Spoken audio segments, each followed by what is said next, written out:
Yo les gens, j'espère que vous allez bien, je vous retrouve aujourd'hui pour une nouvelle vidéo dans laquelle on va parler un petit peu de l'actualité concernant Gran Turismo 7, puisqu'il y a eu en ce début d'année, d'ailleurs je suis un petit peu passé à côté, j'ai un petit peu de retard pour traiter l'information, mais il y a eu une interview de Kazunori Yamauchi, qui est le créateur de la série Gran Turismo, interview qui est passée de base dans des médias japonais, mais qui a ensuite été traduit, et même s'il n'y a pas forcément d'énormes détails de fou concernant la suite du suivi de Gran Turismo 7 pour cette année 2023, il y a quand même pas mal d'informations sur la direction que va prendre le jeu, et en gros un résumé des mises à jour dans les grandes lignes de ce Gran Turismo 7. Donc on va parler un petit peu de tout ça dans cette vidéo aujourd'hui. Évidemment, si vous découvrez ma chaîne avec cette vidéo, sachez que je fais assez régulièrement quand même du Gran Turismo 7 en vidéo et en live, donc pensez bien, si le contenu Gran Turismo 7 vous intéresse, à vous abonner et à venir follow ma chaîne Twitch que vous trouverez sous cette vidéo pour les prochains lives, voire même si vous avez envie de soutenir la chaîne gratuitement, pensez pourquoi pas à utiliser votre Twitch Prime sur ma chaîne Twitch, qui vous permet de soutenir gratuitement tout en profitant de plein de petits bonus de votre côté. Donc je suis tombé sur cette interview parce que j'étais un petit peu inquiet de ne pas voir d'annonce à propos de la prochaine mise à jour de Gran Turismo 7. La dernière qui est sortie à l'heure actuelle, c'est la 1.27 et il me semble qu'elle est sortie dans la semaine du 15 décembre 2022, ce qui fait plus d'un mois maintenant.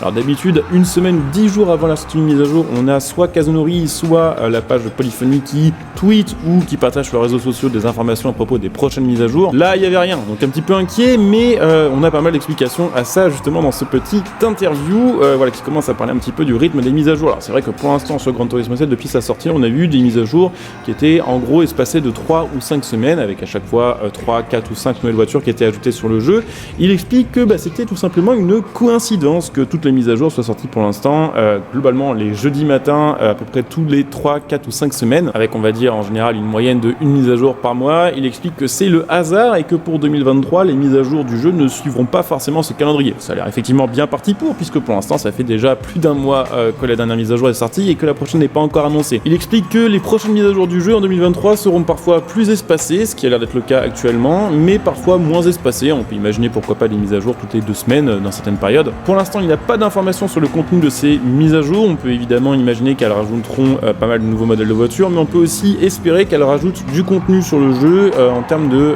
missions et en termes de courses et de championnats à réaliser. Même s'il est vrai que sur Gran Turismo 7, il n'y a que, entre guillemets, 450 voitures, c'est déjà suffisant. Je dirais surtout que les voitures sont moins faciles à obtenir que sur d'autres jeux, c'est plus long de compléter son garage. Par contre, il n'y a qu'une quarantaine de menus, il y a assez peu de défis par circuit, il n'y a pas les championnats constructeurs comme ce qu'on avait à l'époque de Gran Turismo 4 par exemple, et globalement les missions et les permis sont pas si longues et pas si difficiles que ça à compléter. Évidemment, si on vise l'argent ou le bronze, l'or c'est un peu plus long. Pour l'instant sur le jeu en 2022, il y a eu quasiment une mise à jour par mois, je vous le disais, il y a eu une trentaine de voitures qui ont été ajoutées sur le jeu. Alors parmi ces 30 voitures, ce qu'il faut savoir, c'est qu'il y en a quand même une grande partie qui revient d'anciens Gran Turismo, comme la Suzuki Escudo par exemple, ou la Cappuccino, ou même la BMW M2 si je dis pas de bêtises. Mais ce qu'il faut savoir pour ce Gran Turismo 7, et justement ça me permet de faire la transition vers la deuxième partie de l'interview, c'est que la plupart des voitures qui sont ajoutées sur Gran Turismo 7 et qui étaient déjà à l'époque ajoutées sur Gran Turismo Sport ont été remodélisées, ce qui explique qu'on a moins de modèles que sur un Gran Turismo 5 ou un Gran Turismo 6. Effectivement, sur ces jeux-là, il y avait quasiment 1000 voitures, mais une grande partie d'entre elles étaient importées de Gran Turismo 4, où il n'avait entre guillemets qu'à retravailler les détails de ces voitures-là, ce qui expliquait par exemple qu'à l'époque de Gran Turismo 5, toutes les voitures n'avaient pas forcément des vues intérieures et que même à l'époque de Gran Turismo 6, il y avait quand même une différence graphique entre les voitures qui étaient vraiment modélisées pour le jeu et celles qui étaient reprises d'anciens Gran Turismo. Depuis Gran Turismo Sport, ils remodélisent les voitures, elles repartent à zéro, ce qui est clairement un peu plus long que de reprendre des assets déjà existantes, y compris pour des modèles comme la Cappuccino ou comme la Escudo qu'on a sur Gran Turismo depuis bien plus longtemps que d'autres modèles ajoutés sur Gran Turismo 7 entre temps. D'ailleurs, Kazunori Yamauchi explique lui-même qu'il n'y a pas vraiment d'objectif de nombre de voitures ajoutées sur le jeu, que peut-être qu'on finira un jour par atteindre, sait-on jamais, 1000 voitures sur le jeu, mais c'est clairement pas un objectif de leur côté. Et puis sachez que en termes de nombre de voitures modélisées chaque année du côté de chez Polyphony, il y a 60 bagnoles qui sont modélisées et qu'il y a je crois 270 personnes dédiées à la modélisation de ces nouvelles voitures sur le jeu. Alors parmi ces 60 voitures là, faut pas espérer en voir 60 ajoutées par an sur Gran Turismo 7, il y en a probablement qui se gardent de côté pour le prochain Gran Turismo. On sait déjà qu'on aura un prochain Gran Turismo, on sait pas quand est-ce qu'il sortira, mais même avant la sortie de GT7, Gran Turismo 8 avait déjà été plus ou moins teasé par Kazunori Yamauchi. Donc on peut supposer qu'on va rester à peu près sur le même nombre de voitures ajoutées chaque année sur Gran Turismo 7, c'est-à-dire aux alentours d'une vingtaine ou d'une trentaine, et que si le jeu a un suivi qui dure encore à peu près 5 ans, ce qui serait à peu près correct pour un Gran Turismo moderne, on aurait au final 100 à 150 voitures qui seraient ajoutées sur le jeu, ce qui porterait le nombre total de voitures sur le jeu d'ici la fin de l'existence de Gran Turismo 7, la fin de son suivi, à entre 5 550 et 600 voitures, donc loin des 1000, mais avec uniquement des voitures, on va dire, réalisées en haute qualité, avec les customisations allouées à ces voitures-là, et puis les sons de moteur également refaits pour ces véhicules. À propos de voitures, sachez qu'il a également parlé un petit peu de SUV. C'est vrai qu'actuellement sur Gran Turismo 7, il n'y a pas de SUV, si je dis pas de bêtises, en tout cas il ne me semble jamais en avoir conduit sur le jeu, et il explique que pourtant ça pourrait bien arriver sur Gran Turismo 7, parce que à travers les années, à travers les différents épisodes de Gran Turismo, les Gran Turismo ont toujours été influencés évidemment par la culture automobile de la vraie vie, on va dire ça comme ça, et que vu qu'en vrai actuellement il y a de plus en plus de SUV qui se vendent, il suffit de regarder autour de soi lorsqu'on roule en vrai pour s'apercevoir qu'il y a vraiment beaucoup de gens qui roulent en SUV, et qu'il y a même des modèles comme la Mégane par exemple qui était de base une berline qui est en train de devenir un SUV au final. Donc beaucoup de SUV vendus en vrai, également de plus en plus de voitures électriques malheureusement, ce qui à un moment ou l'autre aura un impact quand même sur le contenu ajouté sur Gran Turismo 7. Il explique que pour lui c'est pas forcément quelque chose de mal, que c'est simplement la culture automobile qui évolue, et que à l'époque effectivement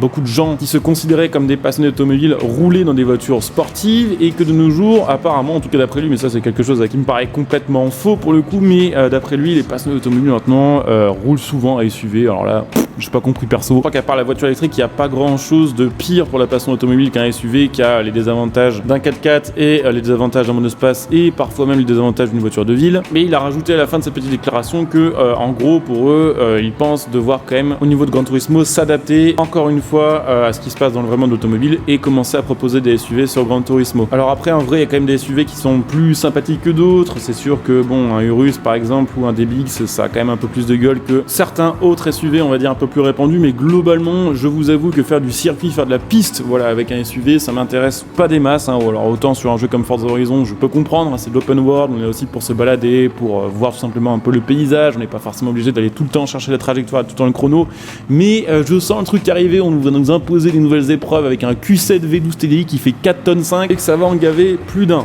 Donc pour résumer un petit peu cette interview, en 2023 il y aura probablement un petit peu moins de mise à jour qu'en 2022, il y aura probablement à peu près le même nombre de bagnoles, mais elles seront pas forcément réparties de la même manière qu'en 2022, et parmi ces voitures là il y aura probablement un accent ou une augmentation on va dire du nombre de voitures hybrides électriques ajoutées et de SUV. Donc dites-moi un petit peu ce que vous en pensez en commentaire des différents points, dites-moi si vous continuez à jouer à Gran Turismo 7. Je sais que malheureusement Gran Turismo 7, comme beaucoup de gros jeux ont eu l'année dernière une grosse hype, et on sont assez vite retombés je dirais en termes de public, en termes de communauté, en termes d'audience, mais je pense que Gran Turismo 7 a quand même bien marché pour certaines personnes. C'est vraiment un jeu qui est plaisant à jouer. Ce que je trouve effectivement un petit peu dommage avec Gran Turismo 7, c'est qu'il n'y a pas assez régulièrement du nouveau contenu qui est mis sur le jeu, en tout cas pas assez de choses qui nécessitent vraiment de s'impliquer sur le jeu pour qu'un casu, on va dire un petit peu comme moi, ait régulièrement envie de relancer Gran Turismo 7. Le souci, et là où je trouve ça dommage, c'est qu'en fait le gameplay du jeu est vraiment chouette. Quand je lance Gran Turismo 7, ce qui arrive au final assez rarement, je passe vraiment un bon moment. Par exemple quand ils ont ajouté la M2 ou la Giulia ou même la Chiron ou même la Escudo, j'ai passé franchement pas mal de sessions hors live, hors vidéo, juste à jouer, à les conduire,